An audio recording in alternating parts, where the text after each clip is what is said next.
we thank thee for the night and for the blessed morning light, for rest and food and loving care,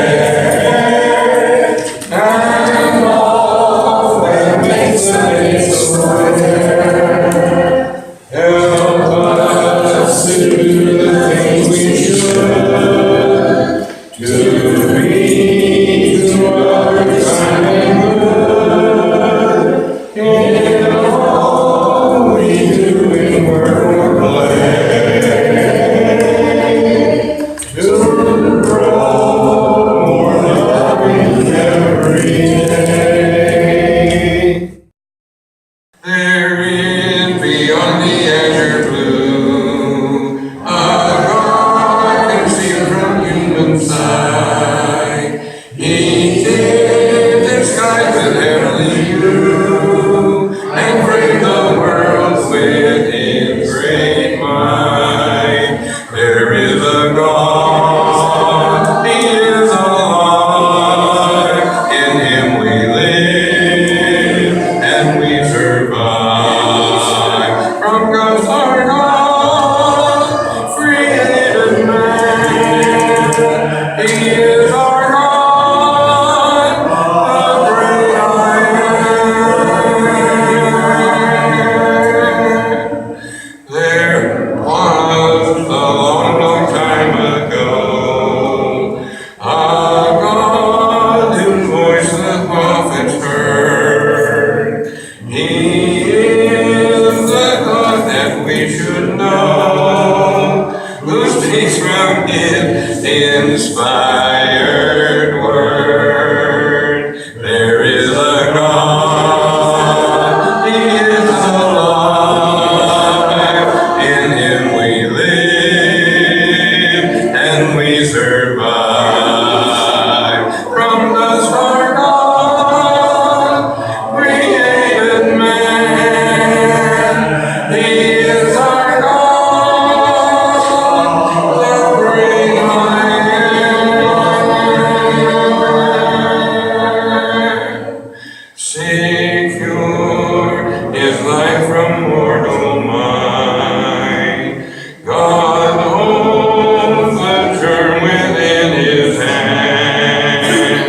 Though men may search, they cannot find, for God alone does understand. There is a God, He is alive, in Him we live, and we survive. From dust our God created man, He is our God, the great I am. Our God, who hung upon a tree, was willing there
For your name is great.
It has often been said that we are experiencing a culture war in our country, and we are indeed, but the nature of that war is much more fundamental than the issues that are being thrown around. Issues like foreign trade and tax rates and the right to self-defense, and women's equality and fair treatment of minorities and government spending.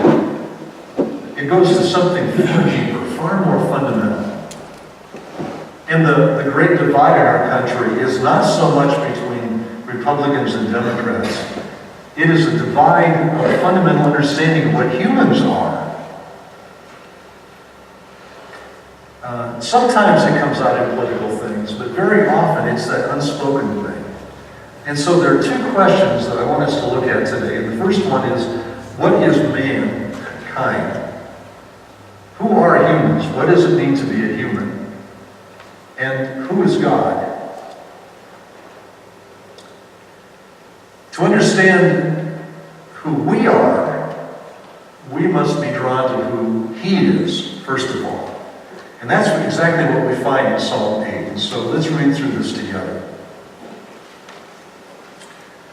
O Lord, our Lord, how majestic is your name in all the earth. You have set your glory above the heavens. From the lips of children and infants you have ordained praise because of your enemies to silence the foe and the avenger. When I consider your heavens, the work of your fingers, the moon and the stars which you have set in place. What is man that you are mindful of him? The Son of Man that you care for him? You made him a little lower than the heavenly beings and crowned him with glory and honor. You made him ruler over the works of your hands. You put everything under his feet, all the flocks and birds and beasts of the field, the birds of the air and the fish of the sea, all that swim in the paths of the seas. O Lord, our Lord, how majestic is your name in all the earth. The psalm begins and ends with this phrase, O Yahweh, which is the distinct name for God. By the way, a little footnote on this, when you see it translated in English, it is always translated in capital letters, capital Lord, L-O-R-D, all caps. When you see that, you know it is the name Yahweh. Notice I didn't put vowels in there because in the original Hebrew, it has no vowels. But it's translated Yahweh. Some translations translate it Jehovah. That's where we get that name. O Yahweh, our Lord, how majestic is your name in all the earth. And we can't understand humanity until we see ourselves in relation with God and through the eyes of God. God is the sovereign one, the creator of heavens and earth, of everything we see with physical eyes, as well as beyond. And so, the writer of this psalm starts by saying, when I consider your heavens, and I want you to think about that with me for a moment. This part really fascinates me. In the last 20 years, the Hubble telescope has revolutionized our ability to look deeply into space. And so, one thing that we've been able to do is take these kind of photos. This is called the Hubble Ultra Deep Field. Let me explain what that means. This is a very deep look into a very, very narrow portion of space in the direction of the Fornax constellation. It is estimated that in this photo, this slice of space, there are 10,000 galaxies. 10,000 galaxies. Now, here is one galaxy, a spiral galaxy. A galaxy is a huge collection of gas, dust, and billions of stars in their solar systems. Now, I'm going to go back to the Hubble Deep Field. Each dot in this, and you can't even see all of them, is one galaxy, and there are 10 billion, or there are 10,000 galaxies in that. In each galaxy,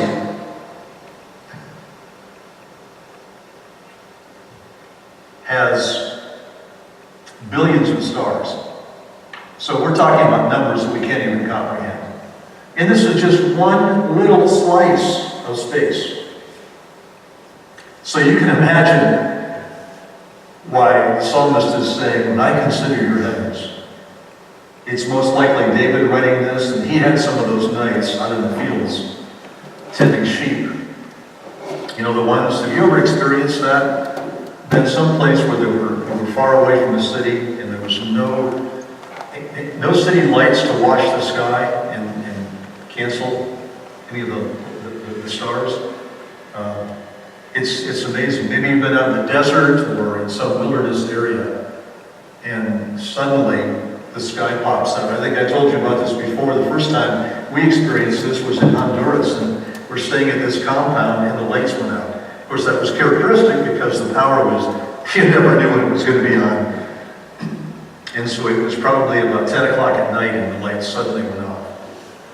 Generators started up, but there was about a 2-minute lag before the generators got going and the emergency lights went on. And for those 2 minutes, we experienced something we'd never experienced before.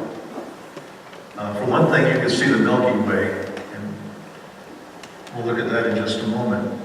The Milky Way galaxy, which is the one in which we live, it was so bright that it was like dusk outside.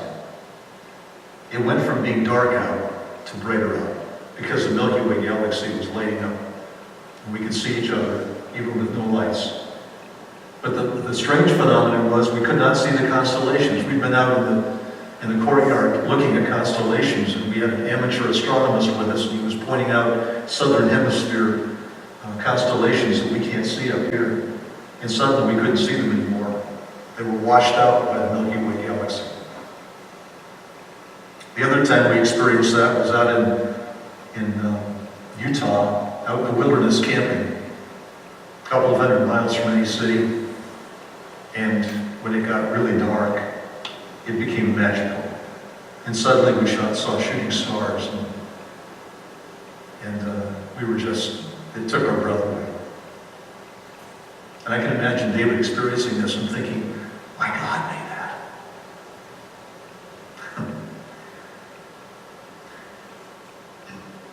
Here's the Milky Way. I like this photo. It makes me think of David standing out there looking at it. That band of stars, dust, solar systems. Because ours is just one solar system, and that is one of the stars with the surrounding planets. One of billions of stars in that galaxy. And can you imagine thinking how small I am being out in that sky? I think that's where this song came from. When I consider your heavens, the work of your fingers, the moon and the stars which you have set in place, what is man that you are mindful of him? Or the son of man that you care for him? But he goes on, he says, you made him a little lower than the heavenly beings and crowned him with glory and honor. So what is a human? Well, I looked it up in Wikipedia. And here is the wiki entry on this. Humans, taxonomically, Homo sapiens, are the only extant members of the subtribe Hominina. They're characterized by erect posture and bipedal locomotion, high manual dexterity, and heavy tool use compared to other animals, open-ended and complex language use compared to other animal communications, and a general trend toward larger, more complex brains in societies. Did you notice what that does not include? It is simple. It defines us by the fact that we have manual dexterity, we use tools, we walk on 2 legs, we have language, And we have bigger brains, and we tend to group with others like of the same species. Of course, then we learn that elephants have a very complex societal structure. And whales have a high level of intelligence and communicate with a language. So what is different about us? What this does not say anything about is that we create, that we love, that we have any kind of a spiritual sense or self-awareness.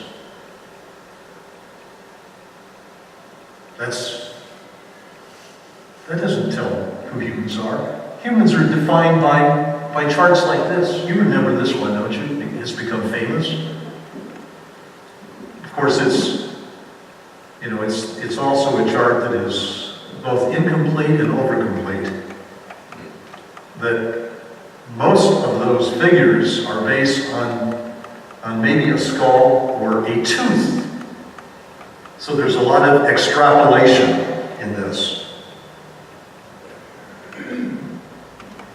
I want you to think about it from this point of view. Maybe we could call this biblical anthropology.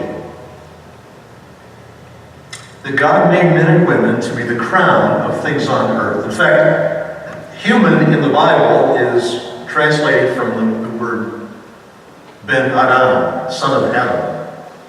And Adam, or Adam, is very close to the Hebrew word for soil or earth, which is Adamah. And so we are beings from the earth. That's what we are. We're the earth people. And doesn't that fit what we see in Genesis chapter 2? God formed man from what? Play-Doh, right? Yes. Or did he? No, God 3D printed man and breathed into him the breath of life. Is that what? No, it says he took mud and he sculpted Adam and then animated him with the breath of life. And then took living tissue from Adam and created Eve. Ben Adam. But the very word that describes humanity speaks of our mortality. In this psalm, it says that God made us a little lower than the heavenly beings. Not a lot lower, but just a little lower.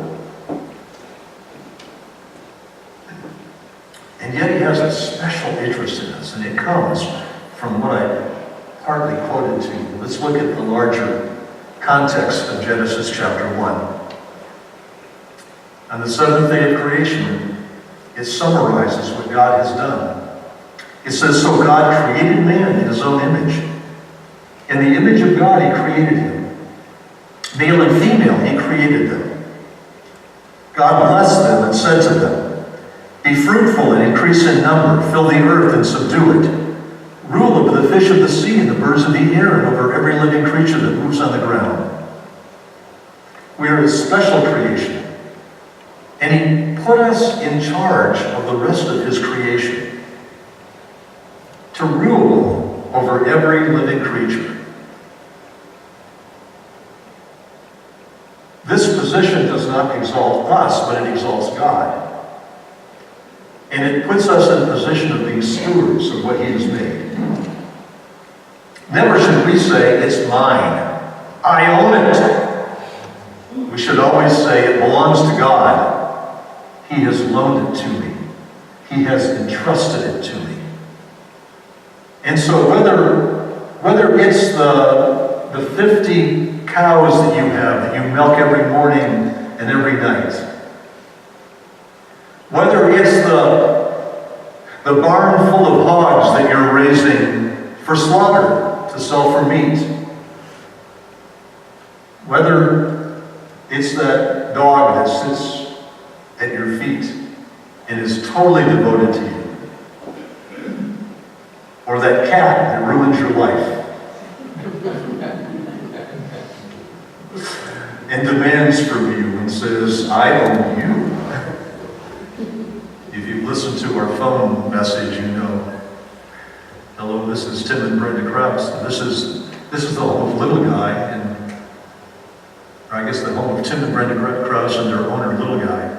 I think that's the way we put it. We don't own those animals.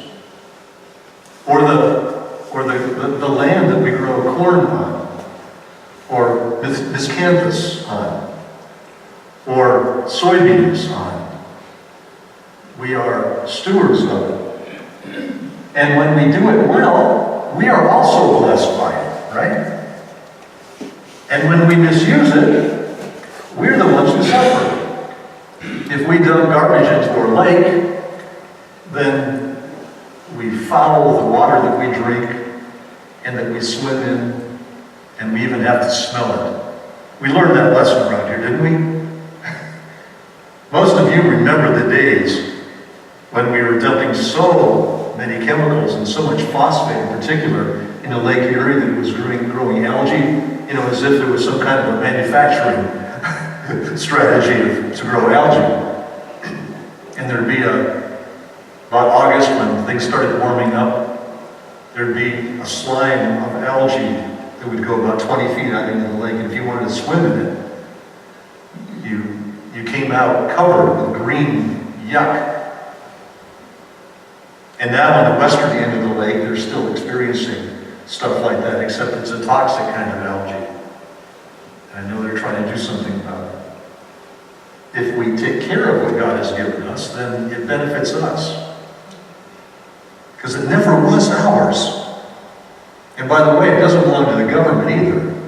It belongs to God. And so He's the one we first ought to answer to. If we think we only answer to men and women, then we're going to find ways around doing what they want.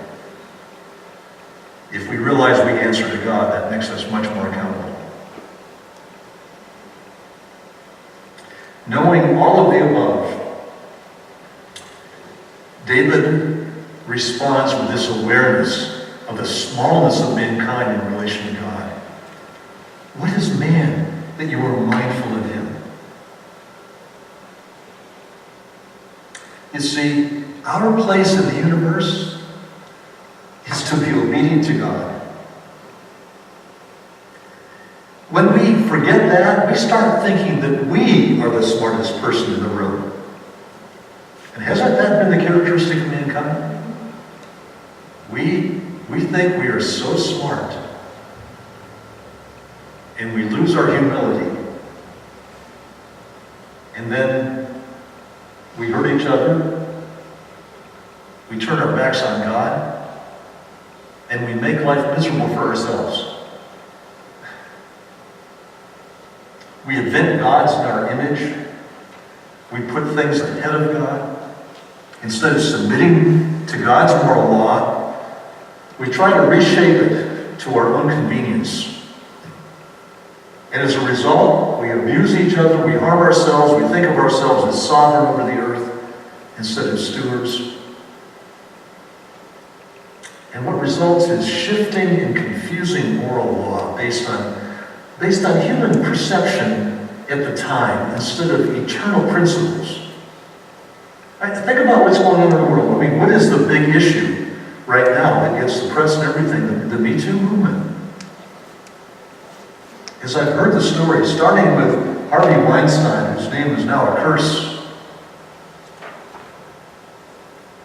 all the way through what's been happening.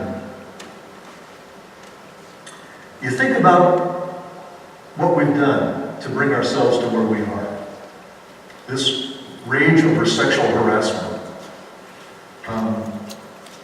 We send our children to college where they are taught they are highly evolved animals. But just animals. And in biology class, they learn that the norm among animals is to try to reproduce as much as you can in order to guarantee the survival of the species. And that it's just a natural thing for the male to try to mate with as many females as possible in order that his DNA, whether it's dogs or elephants, is perpetuated. And so we send our young men to college, we teach them that, and we say, you get a girl's permission.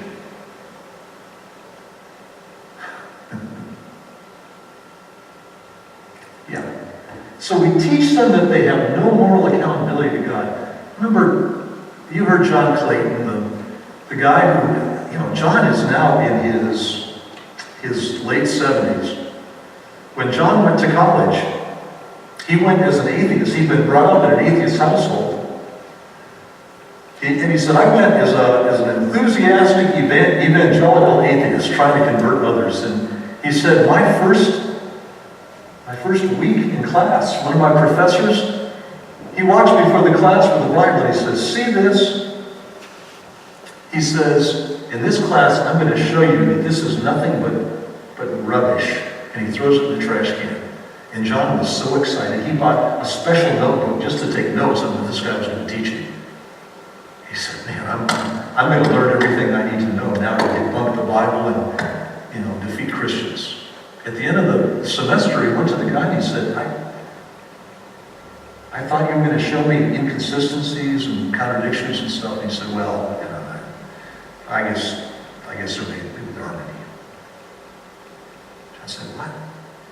So the next year, he read through the Bible like 3 times with his notebook in hand because he was going to write down all the inconsistencies and the contradictions and the scientific nonsense, that was in the Bible so he could disprove it. And he ended up with an empty notebook because when he actually read through it and heard what it said in context, it was different than what he had been told. But that was a long time ago. That was in the early 1960s that John was experiencing that. And so we have been doing that to our children, putting them in those environments. And then we expect them to act as if they are spiritual beings who have a moral accountability to God when they're being taught exactly the opposite of that. I mean, it's no wonder that women have been abused. Women tend to be physically smaller than men with less muscle mass. And so if anybody is going to dominate and overpower somebody else, it's going to be a man over a woman. And a man who is not restrained by God's moral law is dangerous. And a woman in a society with men like that are always in danger. That's the society we've created. When I say we, I don't mean you. We're trying to keep truth. But it's no wonder. You teach people you're just a naked ape, but don't act like one. What do you expect?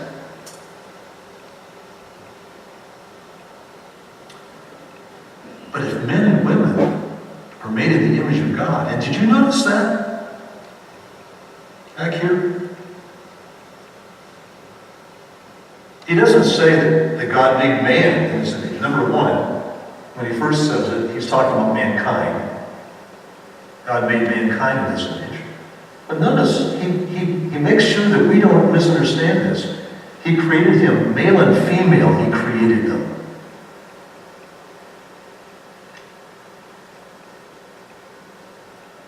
Lest a man might say, well, he made me in the image of God. I don't know about you.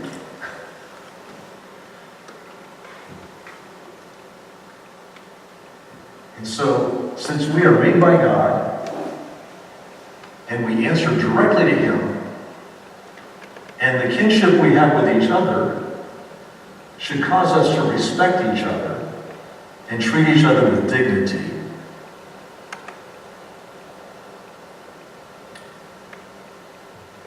But I'll tell you what, if you believe there is no God, and there is no eternal moral law, then the only thing that can restrain you is the law of man.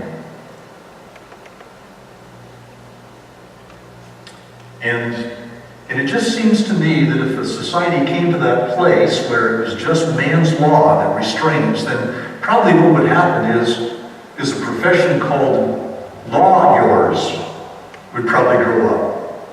And their job, at least half their job, would be to find loopholes in man's law, to get around man's law, wouldn't you say?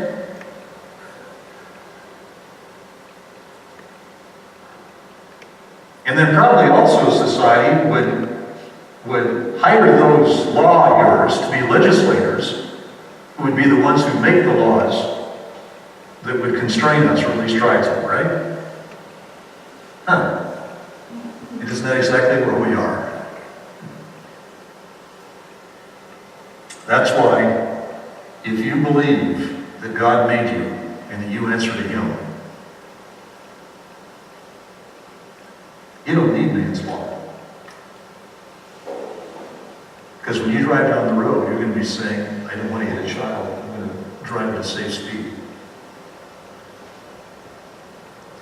When I'm alone with a woman, I'm going to be very careful to show her respect and to make sure she doesn't feel sexually threatened by me.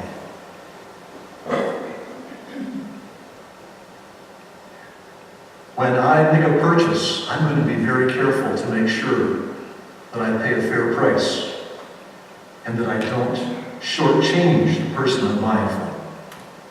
And when I sell something, I'm going to be very careful to make sure that I'm giving value that's worth the money that I'm asking for my product.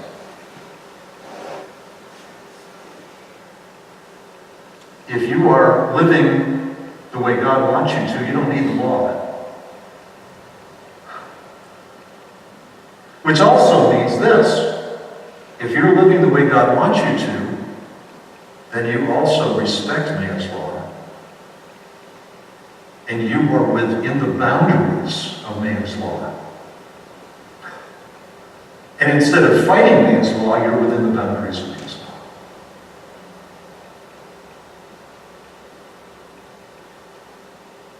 The problem is, if only man's law restrains, that's not strong enough. When you take away God's authority behind man's law, we're in trouble as a society, and we're in trouble as a society. And I know that everyone from mayors to police chiefs to city councils to everyone is strategizing in our big cities on how to reduce the murder rate. And every now and then I see a bright spot in some of these discussions. Usually it's led by a group of ministers who get together and say, you know what we need to first do is pray. We need to mobilize the church in this action. Okay, we're moving in the right direction there. Because we understand what's going on, what the real issues are. Let me wrap this up. Here's the true wonder of God. The God who created this Milky Way galaxy, which is what this photo contains, knows us personally and loves us enough to suffer for us. That's the true wonder of God. Not that He could create all this vast universe. That's mind-boggling in itself. But the idea that God knows us personally and loves us and wants us to be with Him forever, and would go to any extreme measure to prevent us from suffering for eternity apart from Him. Even the extreme of sending His Son to suffer and die as if He's one of the worst of us. Wow. That's the true wonder of God. Truly, as the psalmist wrote, when I consider your heavens, the work of your hands, or the work of your fingers, the moon and the stars, which you have set in place, what is man that you're mindful of him? Or the Son of Man that you care for him? Let's always be in awe and in wonder of that God. And And may that be the motivation we have to live lives that are worthy of Him and that reflect who He is. My life, my love, I give to Thee, Thou Lamb of God, who died for me. Oh, may I ever faithful be, my Savior and my God. I'll live for Him who died for me. How happy then my life shall be. I'll live for Him who died for me, my Savior and my God. I now believe Thou dost receive, for Thou hast died that I might live, and now henceforth I'll trust in Thee, my Savior and my God. I'll live for Him who died for me. How happy then my life shall be. I'll live for Him who died for me, my Savior and my God.